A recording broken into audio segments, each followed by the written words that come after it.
Hey there, this is Jeb Smith, Coldwell Banker, residential brokerage in Huntington Beach, and today I want to discuss something that's come up recently in conversations with actually different agents in my office, people that have been in the business for an extended period of time that had no idea what this was. And what we're discussing today is an escalation clause. So what is an escalation clause? An escalation clause allows you to, when representing a buyer, and putting in an offer, to actually make an offer that escalates as other offers are submitted. So for example, say I offer $600,000 on a property, and I know my client is willing to go above and beyond that, and we know there's going to be multiple offers on that particular property. So instead of just saying, you know, we're willing to pay $610 or $615 for that matter, because we don't know. I mean, the highest offer that comes in may be at $600,000. So we may already be the highest offer, but without knowing that, it's tough to gauge. And so without having your client overpay for a property, we do something called an escalation clause as part of the contract. And that says that the buyer is willing to pay up to, you know, $1,000 more than the highest offer, up to say $615,000. So say you're making an offer, again, let's back up for a sec,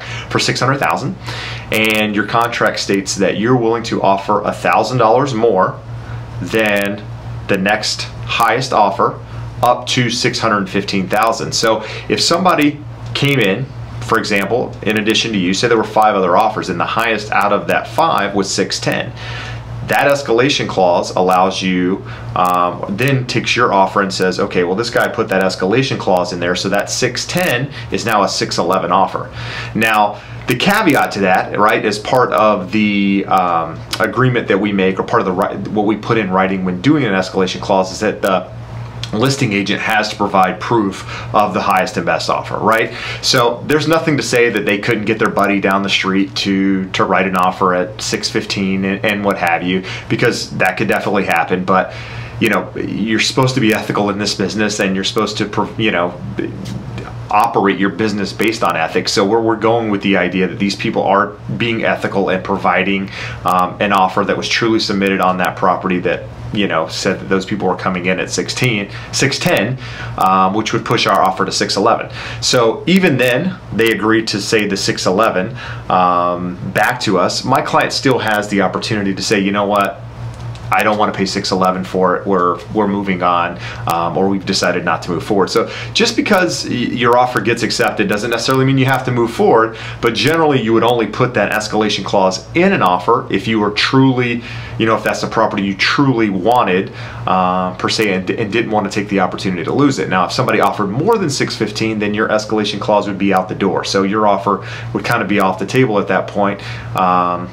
And you wouldn't, you know, escalate to $1,000 more than whatever that new offer was, because you capped yours at $615. So I hope that's helpful.